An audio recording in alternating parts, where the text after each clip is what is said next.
Javier, buenos días. Buenos días, ¿qué tal, Cristina? O buenas tardes ya, ¿no? Bueno, sí, a esta hora ya sí. Claro, crear jurisprudencia, si ¿me lo podrías explicar en castellano? Pues crear jurisprudencia no es más que alguna sentencia de nuestro juzgados Sí. bueno, en realidad no todas las sentencias, pero solo algún grupo de ellas Sí. va a crear un criterio uniforme para la interpretación de las normas. O sea que ¿Vale? si tú ganas un juicio porque esta señora te ha vendido mal las naranjas y ganas el juicio, puede crear jurisprudencia No, y no es así, ¿no? No es tan fácil. No es tan Ya fácil. decía yo, Javier, ya decía yo.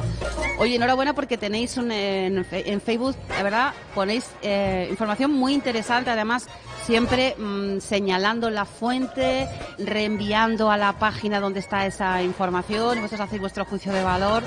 Qué importante es estar informado y saber un poco qué pasa. Con esto del coronavirus, que hay, es verdad, muchas veces la gente escucha una noticia y se vuelve loca, pero pasa mucho con estas cosas de la jurisprudencia, el agravio comparativo, pues si tú has ganado el juicio yo también, pues si tú has denunciado y vas a yo también, y hay que tener siempre, hay que asesorarse primero.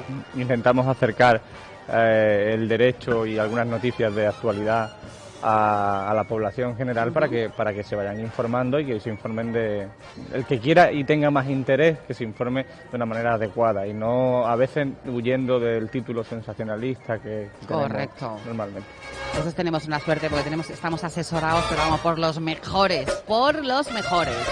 Bueno, Javier, hoy vamos a hablar de vamos a hablar de alquileres, pero concretamente algunas consultas, porque es verdad, sobre el tema de los alquileres, pues madre mía, se puede sacar punta a cualquier cosa, pero vamos a hablar un poquito más de las consultas más habituales, el tema del alquiler, que eso es un poco la palabra más de andar por casa, que en realidad la palabra técnica es arrendamientos. Así es. Arrendamiento es alquiler. Madrid, ¿tú has estado alguna vez de alquiler? Sí, has estado de alquiler. ¿Estás de alquiler? Pues esto te interesa saberlo. Eres inquilino, ¿vale? Tienes un casero. Y luego hay gente que es casera y también tiene que saberlo, porque tanto el inquilino como el propietario tienen sus derechos y sus obligaciones, ¿no, Javier? Arrendador y arrendatario. Arrendador y arrendatario. Derechos y obligaciones. Sí. Ambos dos. Ambos dos. Ambos dos. Bueno, por ejemplo, vamos a hablar de algunos casos que suele darse cuando hay conflicto entre el arrendador y el arrendatario. Cuando llega el propietario, por ejemplo, y toma la decisión de cambiar la cerradura. O, por ejemplo, cortar el suministro, que esto antiguamente la gente iba más por libre. La pregunta, vamos a empezar por el principio. ¿Puede cambiar la cerradura o cortar los suministros en el caso de que el arrendatario no me pague? Bueno, eso es una pregunta muy habitual cuando viene un arrendador, en este caso, al despacho y nos comunica que tiene un arrendatario dentro de su vivienda que ha dejado de pagarle la renta una serie de meses consecutivos, sí. Ha dejado de pagarle también, porque así estaba dispuesto en el contrato, los suministros, porque algunas veces el suministro se pone a nombre del arrendatario y otras simplemente sigue a nombre del arrendador, pero se abona con una comunicación de la factura.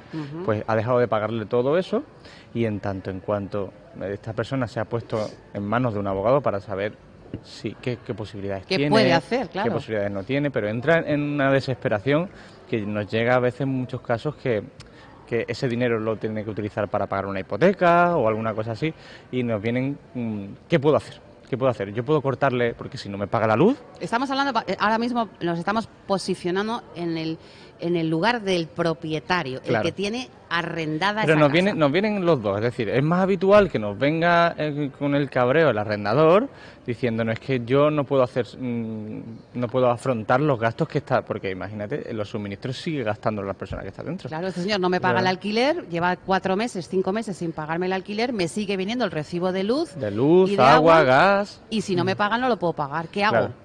Pues en ese caso me preguntan si pueden cortar los suministros, si pueden cambiar la cerradura una vez que salga el inquilino y recuperar el inmueble.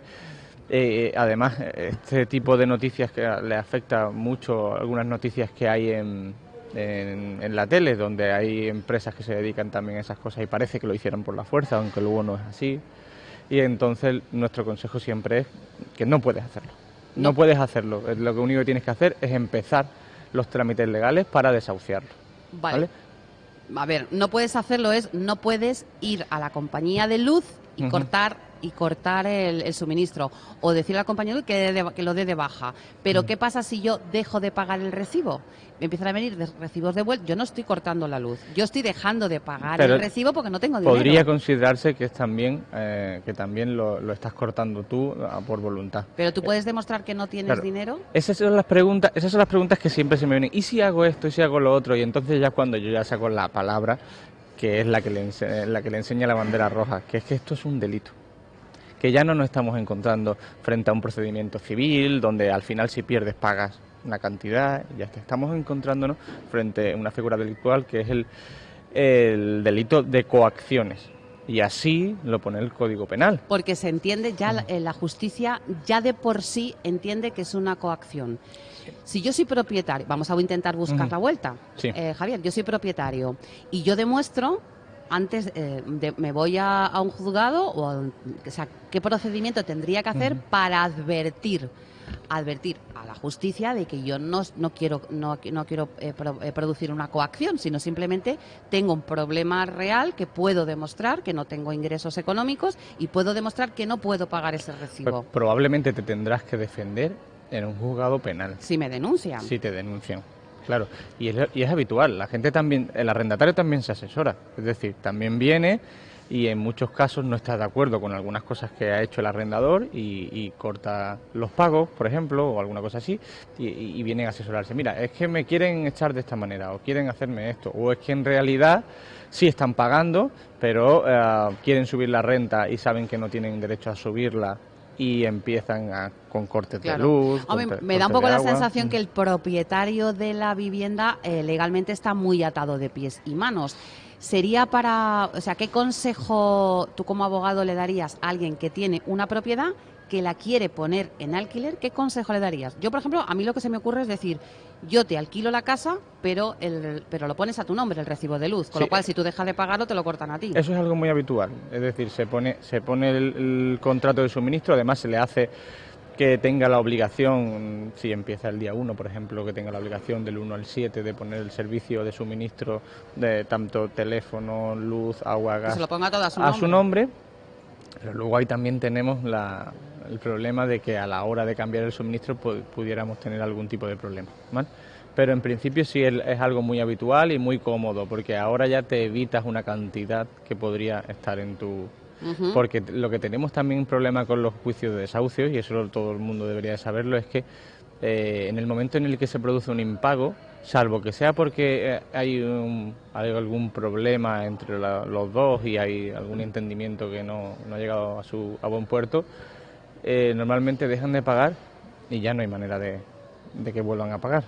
Y hay que instar el desahucio y luego el recobro de las cantidades es muy difícil. Es decir, que cuando un inquilino deja de pagar, normalmente tiene la tendencia es que ya no vuelve a hacerlo. No vuelve a hacerlo. Llega hasta el final. Ni tiene medios como para hacerlo. Es decir, no se han tomado las precauciones que se deberían de haber tomado en el contrato, porque muchas veces creemos que un contrato lo hace cualquiera, que las precauciones, la normativa de arrendamiento va cambiando normalmente.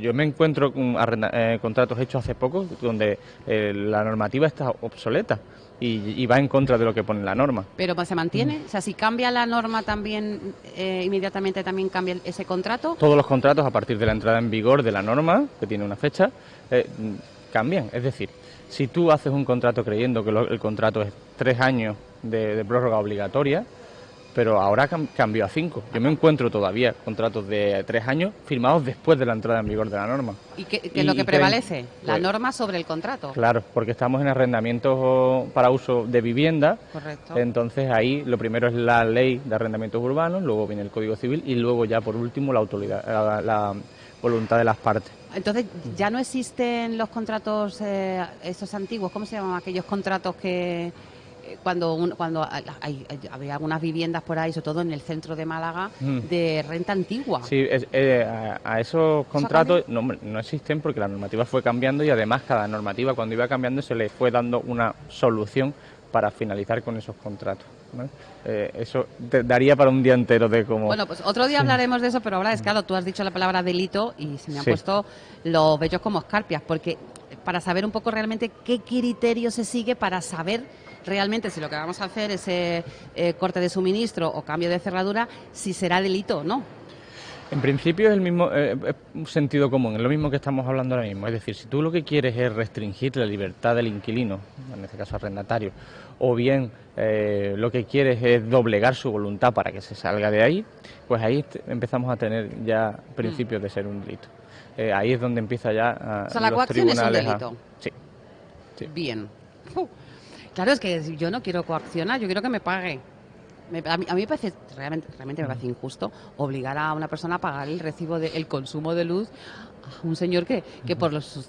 A ver, yo entiendo que hay mucha gente que no paga porque realmente no puede. Luego hay gente que le echa mucho morro, pero aún a pesar de que no pueda, es que te carguen a ti esa responsabilidad si tú no puedes... Ya. Yo conozco casos de gente que ha heredado un piso y lo ha heredado, es una persona jubilada y tiene una pensión de 350 euros y ha dicho adiós, ha venido a verme porque, oye, voy a tener una rentita y voy a alquilar este piso y ahora tienes la mala suerte de que te deja de pagar y estás obligada a seguirle pagando la luz con una pensión que a ti no te llega. Y llega también a embargarle los bienes de esta persona por culpa del impago de otra, y luego es verdad que hay mucha gente que no puede y esas situaciones, pero eso se sabe cuando estás en un procedimiento, porque tú a veces contactas con él o contactas con su abogado si es de oficio y se ve en la persona si quiere pagar, qué voluntad tiene, aunque sea poco a poco, de buscar otro sitio y además luego seguir pagándote, pero luego los hay los que dicen que ya sabes lo que tienes que hacer y de aquí a 6 meses no salimos y mientras es gratis. Bueno, pues la recomendación, evidentemente, que se pongan el recibo a su nombre, aunque luego tengas que pagar un sobrecoste a la compañía por volver a poner a tu nombre. Hablamos de delito y esto tiene unas penas. ¿De qué penas estamos hablando? Bueno, las penas pueden ser muy variadas en este tipo de delitos, porque además nos encontramos con coacciones leves, con coacciones graves, y hay un marco que podría agravarse por encima y por debajo, que nos encontramos con penas de 6 meses a 3 años de cárcel y con multas de 12 a 24 meses, ¿vale? Pero esto es el marco general, luego podrá ir por debajo y por encima, siempre y cuando la gravedad de los hechos lo va modificando. Ajá. Pero vamos, de que hay leves y graves y uno puede ir a la cárcel. Podría ir a la cárcel, sí. Hombre, si uno va con una recortada a coaccionar a alguien para que o te vas de la casa o me paga o te vas de la casa con una recortada, eso es grave, claro, ¿no? Sí. Es una amenaza. Sí, porque además ese es uno de los criterios para saber si es grave o leve. Es decir, lo que hace la norma es definir las graves y después todo lo que se salga de ahí pues ya son las leves. Claro. Es verdad que tenemos un problema también añadido con la última modificación que hubo del Código Penal a la hora de los delitos, sí, que ahora son delitos leves y menos graves para el procedimiento de faltas que se hacían antes, ¿no? El procedimiento de faltas ya desapareció y ahora cualquier condena que tengas en el ámbito penal va a conllevar antecedentes penales y entonces ya estamos hablando de otra intensidad. Ojo, que hay que tener un cuidado. Bueno, a ver, vamos a hablar, por ejemplo, de alguien ha alquilado una casa, por ejemplo, mi compañero Madriles, que lleva viviendo ya unos años y encuentra una serie de deficiencias dentro de la vivienda, se pone en contacto con el dueño y le dice, oye, que es que esto está estropeado, que pues no sé, se me ha roto la lavadora, se me ha estropeado el frigorífico. Vale, la pregunta, si tengo deficiencias en la vivienda de las que debe hacerse cargo el arrendador o propietario, ¿puedo dejar de pagar para presionarlo o para que me efectúe los arreglos? Es decir, ¿la coacción a la inversa? Eso es otra de las preguntas típicas en el despacho. Vienen y me dicen, mira, aquí en la en la estipulación quinta dice que esto va de cargo del arrendador.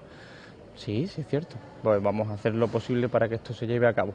No, yo lo que voy a hacer es no pagarle mientras y así, entonces lo que va a hacer es si quiere recibir el dinero, va a hacer el arreglo y lo que no sabe es que si deja de pagar un mes o 2 meses, al final su contrato también seguramente pondrá que es una cláusula esencial el pago y que con estos impagos lo que podrá hacer es que le va a ir a un procedimiento de desahucio y va a desahuciar a esta persona. Es decir, no cumples con tu obligación de pagar, con lo cual pierdes el derecho, ¿no? Claro. Yo, por ejemplo, imagínate que estoy alquilada como mi compañero y no me funciona el frigorífico, es que es algo vital. Y el propietario, bueno, pues vamos a decir que se haga el loco, ¿no? ¿Yo puedo hacer yo el arreglo y descontárselo y aportándole la factura? Y le aportan la factura, siempre y cuando no se vaya de los márgenes tampoco mucho, que son cosas lógicas. Bueno, lo que es la reparación. Pero podrás hacerlo. Y luego pasar en la factura y le podrás reclamar esa factura tal cual tú le estabas haciendo. ¿Y se lo puedo descontar del...? O una compensación, sí, pero a lo que vengo es esa figura de dejar de pagar renta directamente para presionar. Eso es lo que no estaría bien. ¿Por qué? Porque nos encontramos ante un juicio de desahucio que es sumario, porque en este caso lo que tendríamos que hacer es un juicio de desahucio por falta de pago. Y solo entiende ahí el pago. No es que ahí el juez no va a querer entrar a que hay o no desperfectos.